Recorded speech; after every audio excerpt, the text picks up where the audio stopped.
it is written for me to go this way.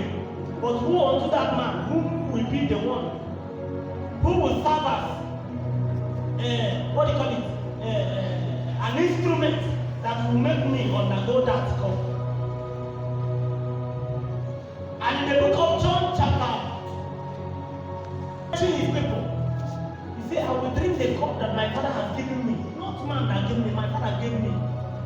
Although I don't want to drink it, but I have to drink it because it was written that I will drink it. There is a will that you need to cry for. There is a will that when you miss, you can never become anything again.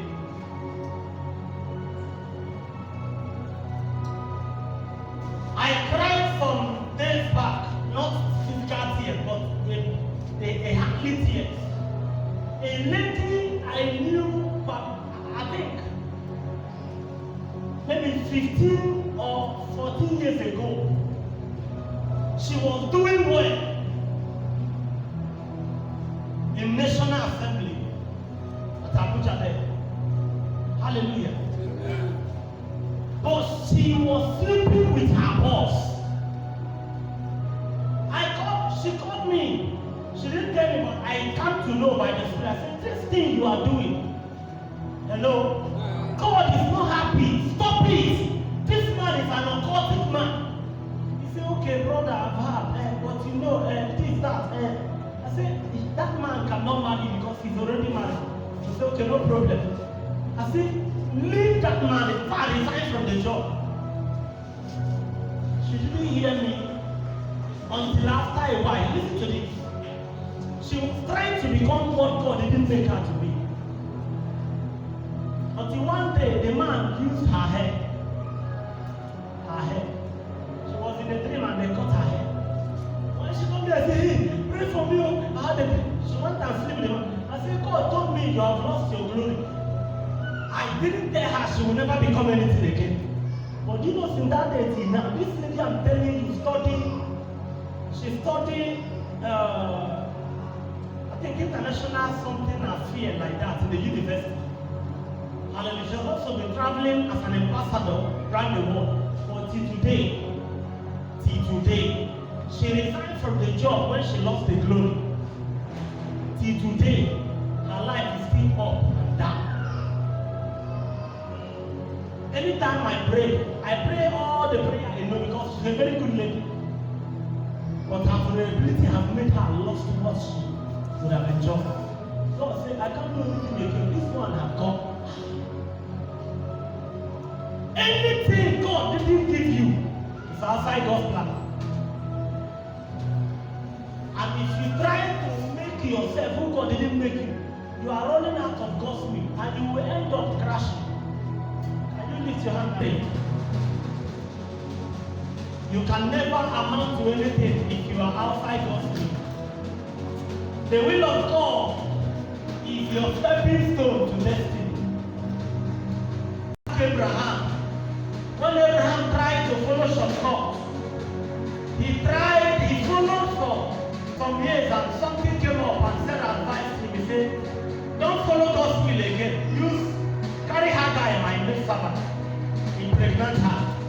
Let's follow shortcuts. It landed Abraham into, in fact, it landed first Sarah into trouble. Sarah was disrespected by the same slave she gave to her husband. When you try to cut away from God's way, you will end up entering a place where you didn't plan to enter. The only road that leads to the destination, the only place that will lead you to the destination, the main road. Someone said the main road. If you follow street, you can't enter. Hallelujah. Here is never the main road. We have the main road. Hallelujah. There is a main road to your destiny. That main road is called the will of the Father. Thy will be done, thy kingdom come, thy will be done, as it is done in heaven. It's a mystery. There is a rule of that has already been written. See, when Jesus said, thy will be done, as it is in heaven, at the man of God. Help me stand. Just align yourself with this. Just instruction. Align your full and yes. Thy will be done. Look at it. Come, brother. Stand by his side like this. Stand by his side. Please look up.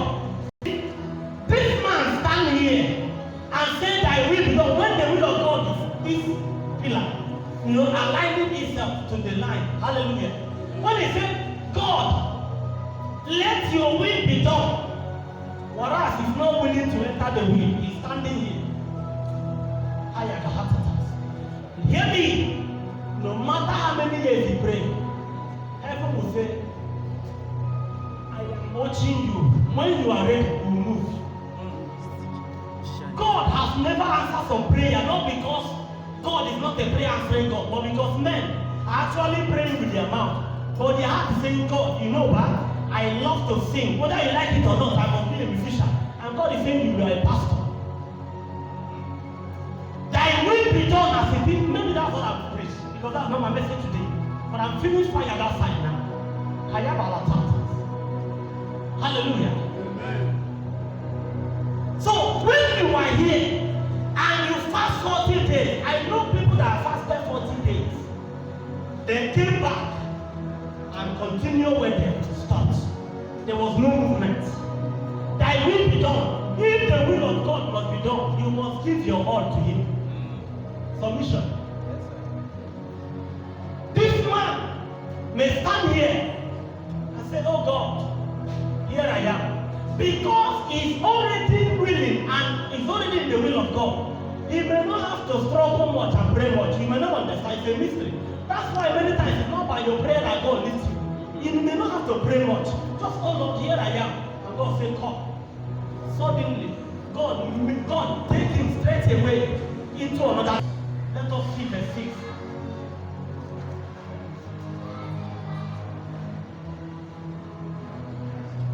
God of thy father, the God of Abraham, the God of Isaac, and the God of Jacob.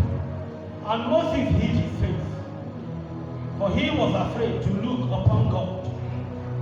And the Lord said, I have surely seen the affliction of my people, which are in Egypt, and I have heard their cry by reason of their taskmasters, for I know their sorrows. Verse 8, and I am come down to deliver. I bring you God's message. Come, and I will send you. Remember, this month is our month of salvation. Come, and I will send you. Many of you are busy in the direction where God didn't sign for you. God is saying, in that place, come. I want to send you. Many of you have tried your best. You've borrowed money. You've even maybe done so many things just because you don't want people to say you are a failure. But in all that you have borrowed, everything got lost. God is saying, come. I want to send you. Stop struggling. Stop wasting your time. I want to send you. Many of you have cried, oh God, why can't you answer me? And God is saying, I didn't forsake you. I am with you, but you need to come. Many of you, you've done your best. You gave seed, you gave offering, you did everything. Nothing is still working yet. God is saying, come. Where you are is not where you are meant to be. I want to send you. I have a purpose for you. Before you came to this world, I did not put you in your mother's womb by mistake. Science told us that there are about 2 million cells in a sperm. Among these 2 million cells, all of them are on the race. Everybody is looking for egg. Hallelujah. Suddenly you became the one that hits the egg. The other 2 million that died are human beings like you. They are flesh and blood. When you hit the egg, He said, here is my place. And you form and became human. See, let me tell you, God told Jeremiah, say, before you were forming your mother's womb, I am aware. I am the one that put you there. So you didn't come to earth by mistake. You will be complaining of the family where you are born, but I want to tell you, God is saying, come. I want to use you as the Messiah of the family. Oh God, this kind of family where you put me, my husband does not have money. No one of my in-law has money. Oh, what is it? He's saying, I bring you there. Come. I want to start from you. I want to make men through you. Come. I want to send you. The will of God is not your will. I was planning to go into law when God said I should come. I was planning to study law. God said, my son, I know you want to study law, but come. I don't play with, I am not saying it, please, it's not a boast. God is my witness. I don't play with my books. When it comes to study, I know they play with them. I can study from 12 till morning, 12 a.m. till morning, 6 a.m. We were among those students who put their leg inside buckets so that sleep will not cross their eyeball. I was there, but God said, come. I have a heart attack. When I wanted to go, my parents thought it was a joke. My father called me one and said, what are you doing? What of your school? I said, Daddy, he said, shut up. Your mates are in school. What are you planning to do? Come on. I said, sir, this one, I am mature. At least I am up to 18. You can't stop me. If I kill me. If they born again, he can't kill me. You know what the precaution? He said, to him, this one is true. I live and between you and God. And after some years, my father said, God, truly now, I know God called you. When he began to see the signs and wonder Jehovah was doing. In one of our crusades, he brought out the highest money to sponsor the crusade. Hundreds of thousands. He said, I have seen the hand of God upon you. And that was why when we wanted to travel to one of the crusades we did in the East, Ebonyi State, my father said, single-handedly sponsor many things there. Because in that crusade, God healed the whole problem. Healed many things that people carry as a problem and kill. He said, I have seen the hand of God. Now I will support. The first silver we used in the ministry, my father gave it to us. Before God finally called him. Hear me, child of God. Where you are is not bad, but that's not the best for you. Yes, sir. Where you are is not an evil place. Are you saying where I am? It's not bad. No, sir. People are succeeding there. There are people who are there and God is happy with them, but for you, God is not happy there. Live there and come. God said, come. I want to send you. I want to send you. Do not take this message as a sermon of celebration or as an emotional sermon that you are, oh God, you said I should come. No, sir. This is a sermon that should speak to your life. Or else you may run your race and grow gray hair. You are gray hair and then you wait at the gate. You are the gate man because you didn't run your race. When you don't fulfill the purpose why God called you, you will become a gate man in heaven. That's the truth. How do I know? I mean because except you run God's purpose and fulfill God's purpose for your life, you can't be crowned. It takes a man who fulfills purpose to gain rank and crown. Because in the name of the Spirit is not measured by your age. It's measured by the price you pay. And the price you pay, one of them is the will of God. To obey the will of God. And when you obey the will of God, it means you have come into alignment with the Holy Ghost. You have come into alignment with God's plan. Therefore, God has every reason to give you whatever thing you demand from Him. God cannot permit you to become a global pastor when you don't follow His will. If God calls you as an evangelist and you decided to run a pastoral ministry, I am sorry. Welcome to the pastoral ministry, but in heaven, God will remind you that I called you to run as an evangelist. I called you to travel to China and travel to India and minister to men. And then from there you migrate to Europe and all that. But you have stopped your yourself to a pastor sitting in one place to eat seed and bites. Hear me very well, child of God. Where you are now is not bad. Get the point.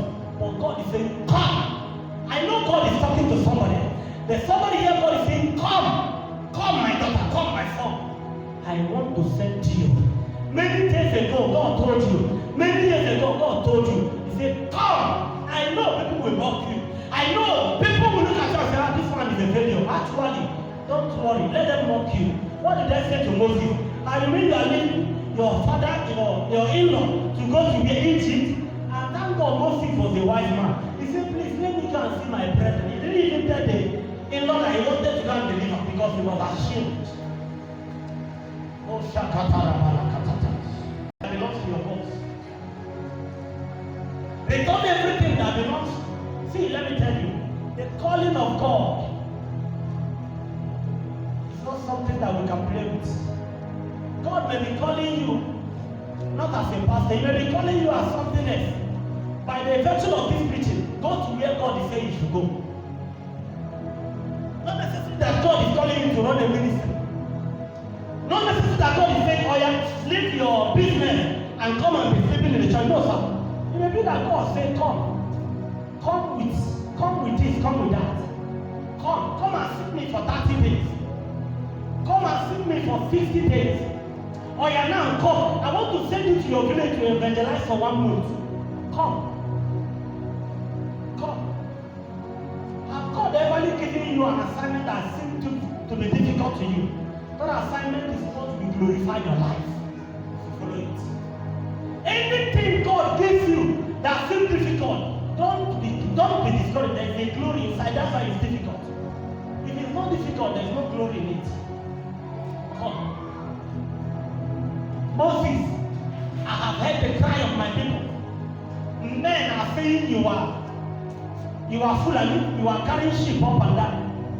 But what I wrote in my register concerning, in my template concerning you, you are not a Fulani man, you are a pastor.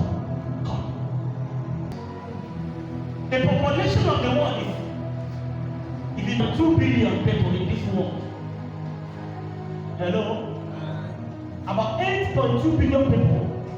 Some will say it's 8 billion people, some will say it's 10 billion. It's about 8.2 billion in the whole world. People, human beings, Nigeria now, including us, we are more. See, let me tell you, beloved. God saw the president child and he left him. God saw the governor daughter, he left her. And came to you, where you are using charcoal to cook here. You are using charcoal and firewood. You are even praying the fire. The thing is entering. Your eyes is sweating. Everywhere, water is coming out. Water is gushing out of your eyes. And you heard God say, my daughter, I am calling you. And I want to send you now. Say, God, no, I'm a woman. No. Me? I beg you. And many people can be funny. They will bring their vulnerability if I say, God, you know I'm an illiterate. You are an illiterate. How did you speak English? You are an illiterate. God, you know I'm an illiterate. I didn't go to school. No. I know a man in Lafayette till today. That man has not picked his cup. And till today, that man has not touched. I don't think that man has touched 100,000 of his own. Since he refused that call till today. It's more than 10 years now. Hallelujah. He was rejecting the call until I came to Lafayette. He kept rejecting the call even till today. What was his excuse? Lord, I know gospel. What did I go tell you? And he didn't pick the call until the grace run dry. See, let me tell you, Ecclesiastes said, to everything there is a season. And if truly you follow the season, don't worry, continue.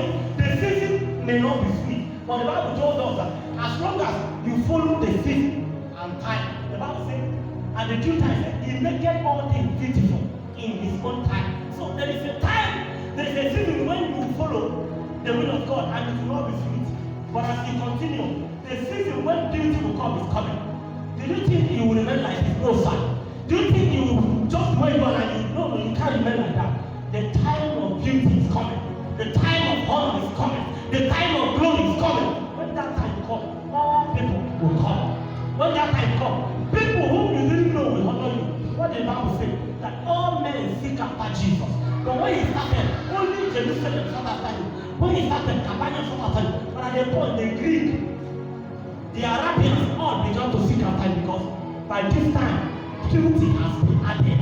When you start a thing, it may be ugly. Don't give up because the situation is ugly. Continue because in your persistency and in your perseverance, purity will come one day. Beauty will come one day. It doesn't matter what you are eating now. I may drink that and come to church. Thank God my stomach is not a mocker that will say, he drank than you. All I need to do is to continue what I'm doing with God. You may even come here because you didn't have anything. Although we are fasting, I just remember. But probably you went home. The only thing you have is 1 cup of curry and a key of sugar. Take it with joy. Don't hiss and say, God, which can't tell me this? Since that, I'm still taking, take the curry with joy. Hear me. The Bible says, after you have suffered for a while, 1 Peter chapter 5 verse 10, after you have suffered for a while, He will establish you. He will perfect you. In that perfection, that's when it becomes hard. For God to perfect you, many things need to be chiseled out. For God to perfect you, many things need to be worked upon. For God to perfect you, there are some character that God will allow, will make you drop. When God wants to perfect you, there are some things God will deal with in your life, through situation. And those things that God is dealing with, He's dealing with so that at the end of the day, when you drop those things, you become perfect. When perfection has happened, the Bible says, He will settle you. When perfection has happened, He said, He will settle you. The settlement may not bring joy to everybody, but it doesn't matter. God will settle you. God is saying, God, I want to settle you. The God himself, is not a man. One thing is my courage. There is a comfort I have in Him. One thing that has always strengthened me in the whole thing I'm doing is one thing. Not what people give to me. Not what people tell me. God bless you, Pastor. God bless you, man of God. It is well with you. Sometimes you are telling me this only why my stomach is saying, there is one comfort I have. After He perfect you, He will settle you. That's my comfort. Let people say what they want to say now concerning you. My sister, don't be moved. Let people do what they want to do now concerning you. Please don't give up. There is a glory ahead. The Bible says, at the end, He shall settle you. And Ecclesiastes told us, He has made all things beautiful in His own time. Your time is not God's time. You are crying, oh God, here I am today. God is saying, no, not today. Allow me to do it next week. Because if I do it today, many things might happen to you. The enemy are too much around you. They might see you. But when you allow me to do it next week, by this time next week, the Pharaoh would have died. The Goliath would have died. Therefore, when I do it, they will shut up. Nobody will confront what I want to do. Let God do what He wants to do. Come! God is calling you.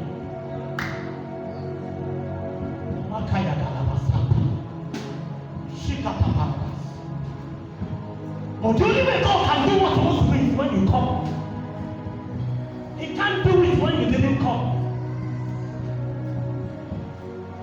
He can't do it when you didn't come. When God said come and you sat back, when you sat back, you are delaying God's plan.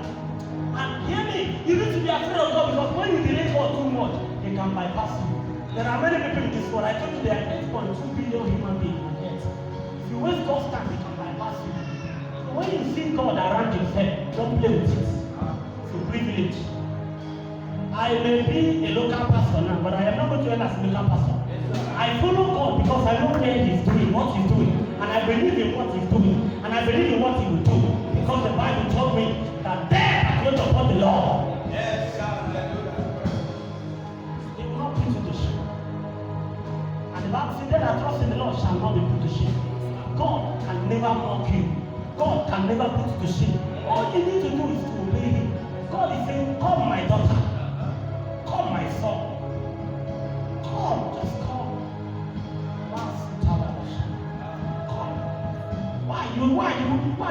stressing yourself? Why are you killing yourself? Oh God, this, oh God, that. Don't kill yourself. Wait for your time. Help me to follow you. Help me, give me the grace to follow you. Limited. When you fail to follow God's will, number 2, you will be hindered. When Samuel came to the house of Jesse, God told him to go and anoint.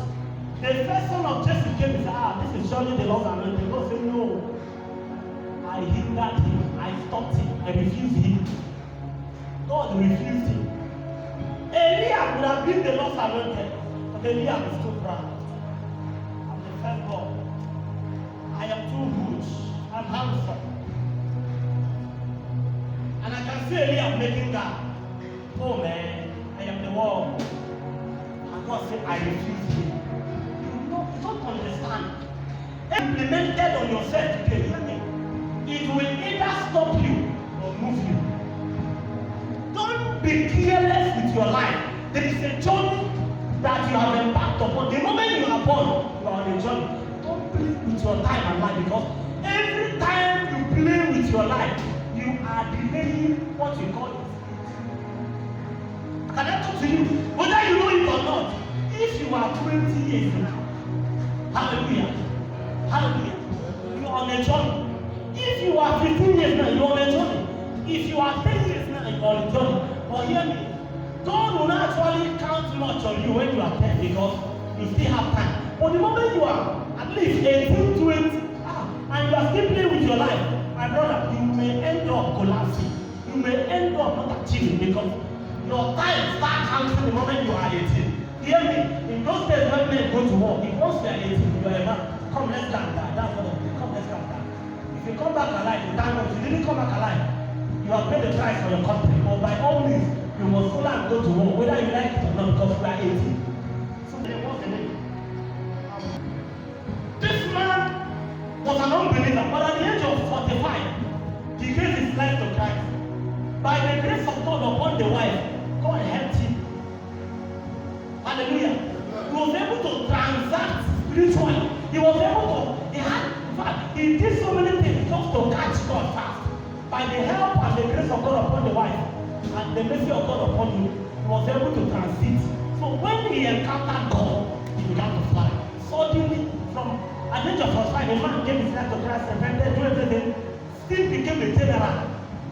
Because grace founded him. Why? Because he understood the years he wasted. So he quickly took up. He quickly take it upon himself and say, if it means dry fasting every day, I will do it. Hallelujah. And they are calling you out of where you are now. Not because they want you to do ministry, but he wants you to just shift from where you are. God is saying, leave where you are and come. Not because he actually maybe wants you to be a pastor, but he wants you to learn more than you will learn. Come. I want to set. God is calling somebody this morning. Leave where you are and come. Come. Come. I have something for you.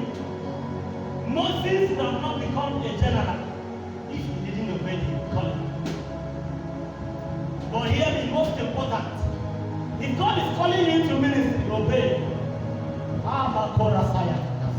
Because the more you delay, the more you prolong your wilderness journey.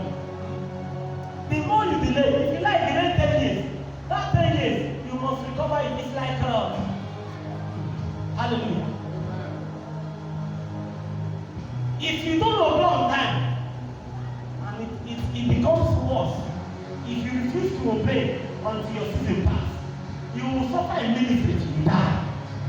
A time to be glorified in ministry, there is a time to rest.